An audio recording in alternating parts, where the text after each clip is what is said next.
السلام علیکم ورحمۃ اللہ وبرکاتہ۔ رب اشرح لی صدری ویسر لی امری واحلل عقدۃ من لسانی یفقہوا قولی۔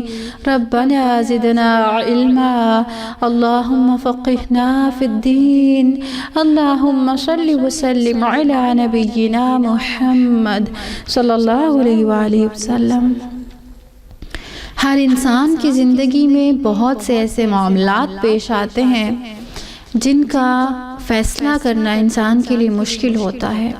اس کی وجہ یہ ہے کہ انسان کا علم محدود ہے اور انسان کو نہیں معلوم ہوتا کہ آئندہ آنے والے وقت میں کون سا فیصلہ اس کے حق میں خیر کا باعث بنے گا اور کون سا فیصلہ شر کا باعث بنے گا۔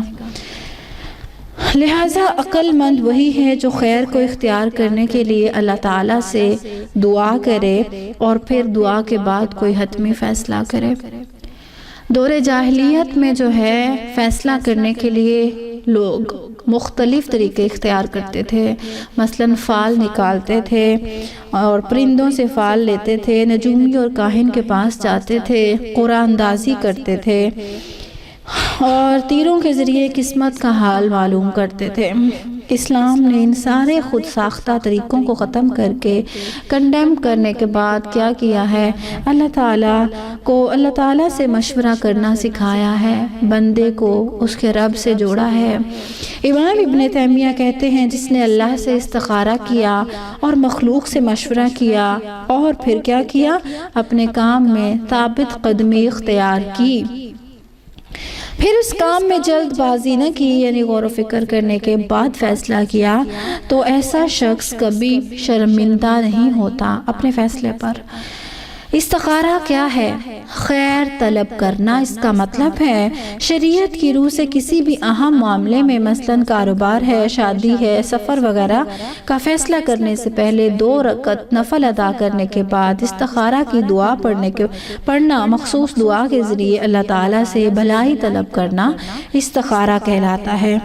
اب استخارہ ہمیں کس چیز میں کرنا چاہیے؟ ہر کام میں ہم استخارہ کر سکتے ہیں۔ حضرت جابر بن عبداللہ رضی اللہ عنہ بیان فرماتے ہیں کہ رسول اللہ صلی اللہ علیہ وسلم ہمیں ہر کام میں استخارہ کی تعلیم دیتے، اس طرح سے دیتے جیسے قرآن مجید کی کوئی سورت جو ہے اس کی تعلیم دیتے۔ آپ صلی اللہ علیہ وسلم فرماتے، تم میں سے کوئی شخص جب کسی کام کا ارادہ کرے تو فرض کے علاوہ 2 رکعت نفل نماز ادا کرے اور پھر دعا پڑھے۔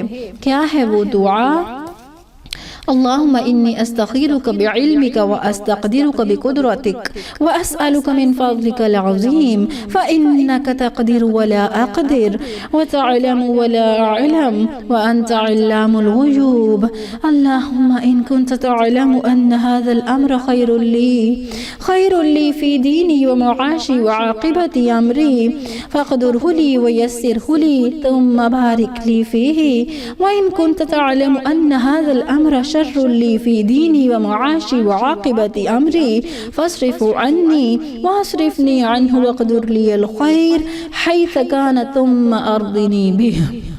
اب اس دعا کا مطلب کیا ہے کہ اے اللہ تعالیٰ، بے شک میں تجھ سے تیرے علم کے سبب خیر طلب کرتی ہوں، تیری قدرت کے سبب تجھ سے طاقت مانگتی ہوں اور تیرے فضل عظیم کی میں طلبگار ہوں کہ بے شک تو ہی قدرت رکھتا ہے اور مجھے کوئی قدرت نہیں ہے، تجھے ہی علم ہے اور مجھے کچھ علم نہیں ہے اور تو تمام پوشیدہ باتوں کو جاننے والا ہے۔ اے اللہ تعالیٰ، یہ کام جس کے لیے میں استخارہ کر رہی ہوں تیرے علم کے مطابق میرے دین، میرے معاش اور کام کے انجام کے اعتبار سے اگر میرے لیے بہتر ہے تو اس کام کو میرا مقدر کر دے اور اس سے میرے لیے آسان کر دے، پھر اس میں میرے لیے برکت نازل کر دے، اور اگر تو جانتا ہے کہ یہ کام میرے دین، میرے معاش اور انجام کے اعتبار سے میرے لیے بہتر نہیں ہے، برا ہے، تو اسے مجھ سے دور کر دے اور مجھے اس سے دور کر دے، اور جہاں بھی خیر ہو اس سے میرا مقدر بنا دے، پھر مجھے اس پر راضی کر دے۔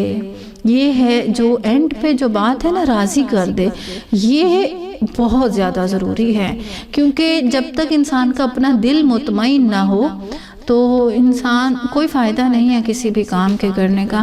اور یہ تو ہے اس دعا، یعنی اس دعا میں پہلے اللہ تعالیٰ کے علم اور اس کی قدرت کا اقرار، پھر اپنی کم علمی اور عاجزی کا اظہار کرتے ہوئے بندہ اپنے رب سے التجا کرتا ہے کہ وہ اپنے خاص فضل کی وجہ سے صحیح فیصلہ کرنے کی توفیق عطا فرمائے، آمین۔ اب رشتہ تلاش کرنا ہے، شادی کرنی ہے تو کیا کرنا چاہیے؟ استخارہ۔ رسول اللہ صلی اللہ علیہ وسلم نے خصوصاً شادی کے موقع پر استخارہ کرنے کی تعلیم دی ہے۔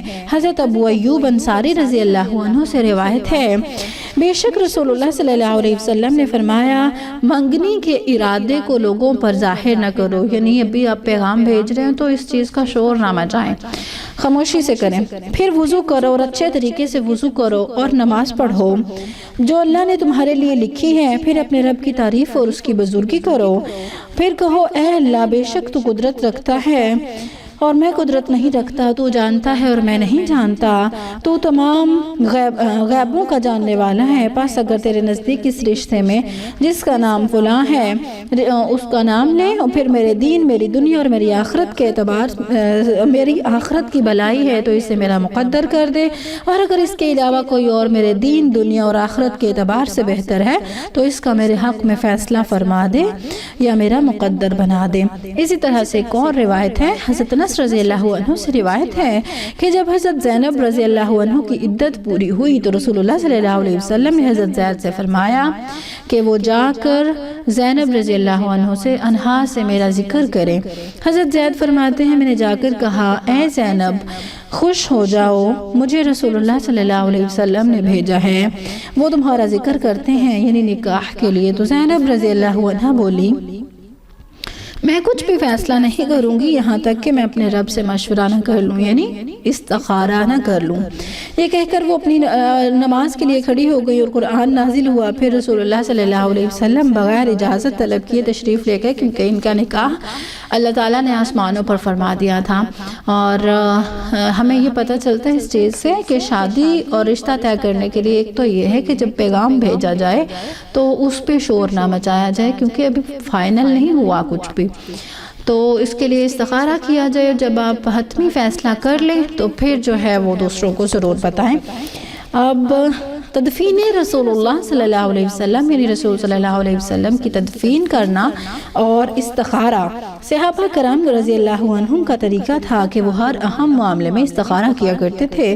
مثلا جب رسول اللہ صلی اللہ علیہ وآلہ وسلم کی وفات ہوئی تو کیا ہوا، آپ کو دفن کرنے کا مرحلہ پیش آیا تو اس بات پر استخارہ کیا گیا کہ کس قسم کی قبر میں آپ صلی اللہ علیہ وسلم کو دفنایا جائے۔ حضرت انس بن مالک رضی اللہ عنہ کہتے ہیں جب رسول اللہ صلی اللہ علیہ وسلم کی وفات ہوئی تو اس وقت مدینہ میں ایک گورکن تھا جو لہدی یعنی بغلی قبر کھودتا اور دوسرا شقی یعنی صندوقی قبر کھودتا تھا۔ صحابہ کرام نے کہا ہم اپنے رب سے استخارہ کرتے ہیں اور ان دونوں کی طرف پیغام بھیجتے ہیں، جو ان میں سے پیچھے رہ گیا اس کو چھوڑ دیا جائے گا، یعنی ہم اللہ سے مشورہ کرتے ہیں، استخارہ کرتے ہیں، اس کے بعد دونوں کو پیغام بھیجتے ہیں اور جو پہلے آ جائے گا پھر ہم وہ والی قبر کھود لیں گے۔ ان دونوں کی طرف پیغام بھیجا گیا تو لحد بنانے والا پہلے آ گیا، پس نبی اکرم صلی اللہ علیہ وسلم کے لیے لحد والی قبر بنائی گئی۔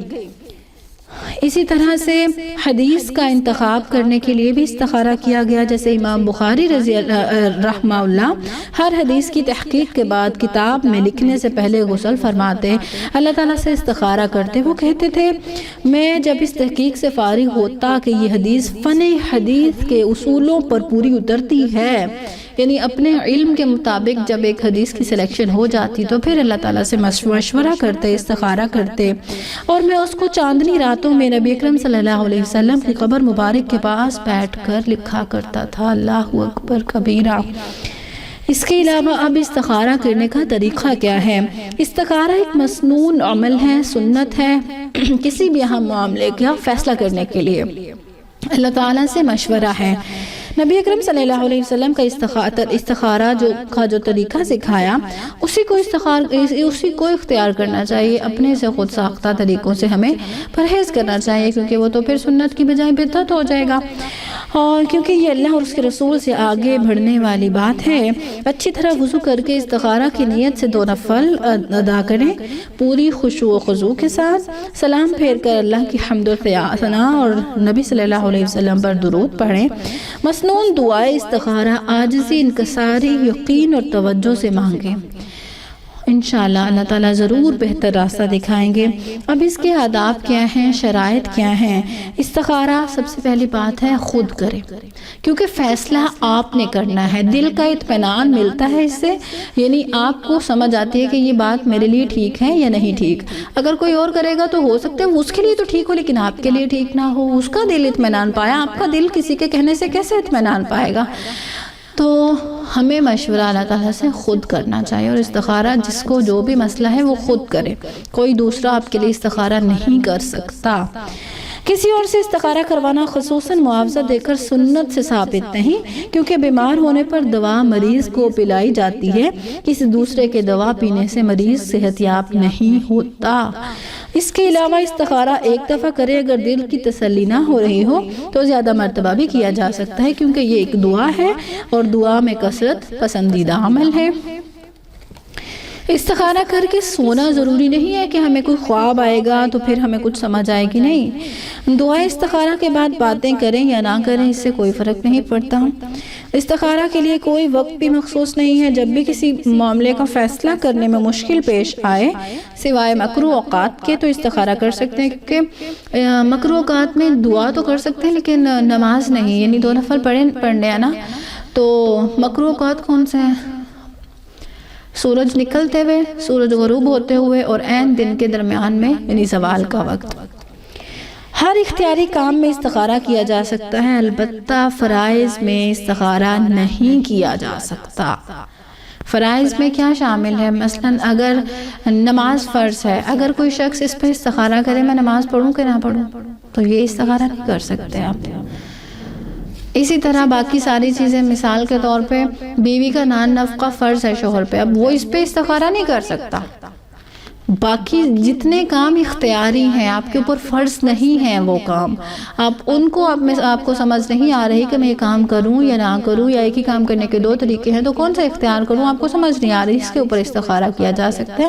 لیکن جو چیزیں ہمیں ایز اٹ از ملتی ہیں نبی صلی اللہ علیہ وسلم کی زندگی سے یا قرآن پاک سے، یعنی جو چیزیں فرائض میں شامل ہیں ان کے اوپر کوئی استخارہ نہیں ہے۔ حرام، مکروہ اور غیب کا پتہ لگانے کے لیے استخارہ نہیں کیا جا سکتا۔ رسول صلی اللہ علیہ وسلم نے فرمایا، جو شخص کسی کاہن یا نجومی کے پاس گیا اور اس کی باتوں کی تصدیق بھی کی تو اس نے نبی صلی اللہ علیہ وسلم پر نازل کردہ تعلیمات کا انکار کیا، کفر کیا۔ تو غیب کا پتہ لگانے کی کوشش نہیں کرنی چاہیے اور نہ ایسا ہو سکتا ہے۔ اور استخارہ کرنے کے بعد صبر سے کام لیں، معاملہ پھر اللہ تعالیٰ پہ چھوڑ دینا چاہیے، کیونکہ اگر اس کام میں خیر ہوگی تو وہ آسان ہو جائے گا، اور اگر شر ہوگا تو پھر اللہ تعالیٰ اس سے بچا لیں گے انشاءاللہ، اور بہتر چیز پھر سامنے آئے گی۔ لیکن ہر چیز کا ایک ٹائم ہوتا ہے، اسی میں ہونا ہوتا ہے۔ اگر ہم اس کو اس کے ٹائم فریم سے آگے پیچھے کرنے کی کوشش کریں گے تو ہم اپنا نقصان کریں گے۔ بعض اوقات استخارہ کرنے کے بعد بھی مطلوبہ نتائج حاصل نہیں ہوتے اور ناپسندیدہ صورتحال پیش آتی ہے۔ مثلا شادی کے لیے استخارہ کیا لیکن اس شادی میں طلاق ہو جاتی ہے، لیکن ایسی صورت میں مومن کو اللہ کی طرف سے لکھی ہوئی تقدیر پر پھر راضی رہنا چاہیے۔ امام ابن القیم فرماتے ہیں، انسان کی خوش بختی یہی ہے کہ جو کچھ اللہ نے بندے کے لیے مقدر کیا وہ اس پر راضی، یعنی تقدیر پر راضی ہو، اور بدبختی یہ ہے کہ جو کچھ پروردگار نے بندے کے لیے مقدر کیا ہے وہ اسے ناپسند کرے۔ اسی لیے اللہ تعالیٰ نے تقدیر پر راضی رہنے والوں کی تعریف فرمائی ہے۔ مومن کی نشانی یہ ہے کہ وہ مصیبت پر صبر کرتا ہے اور خوشی کے وقت شکر ادا کرتا ہے اور اللہ تعالیٰ کی طرف سے اپنی تقدیر پر راضی رہتا ہے۔ اب ایسا نہیں ہوتا کہ آپ نے استخارہ کیا ہے، اب آپ سوئیں گے اور آپ کو کوئی رنگ نظر آئے گا خواب میں کہ یہ وائٹ ہے اور یہ گرین ہے یا کچھ اور نظر آئے گا، یا جو بھی خواب آئے گا تو وہی سچا ہوگا، نہیں، ایسا بالکل بھی نہیں ہے۔ استخارہ کرنے کا مطلب یہ ہے کہ اللہ تعالیٰ میں یہ کام کروں یا نہ کروں، اگر یہ کام میرے لیے بہتر ہے تو اس کو میرے لیے آسان کر دیں، برکت نازل کر دیں اور میرے دل کو اس کے اوپر راضی کر دیں، اور اگر میرے لیے بہتر نہیں ہے تو پھر کیا کریں، مجھے اس سے دور کر دیں اور اس کو مجھ سے دور کر دیں، اور کیا پھر جو بہتر ہے وہ میرے سامنے لے آئیں۔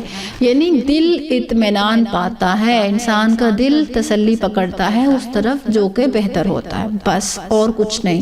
یعنی یہ نہیں ہے کہ کوئی خواب آئے گا، بالکل بھی نہیں، سکنا بھی ضروری نہیں ہے۔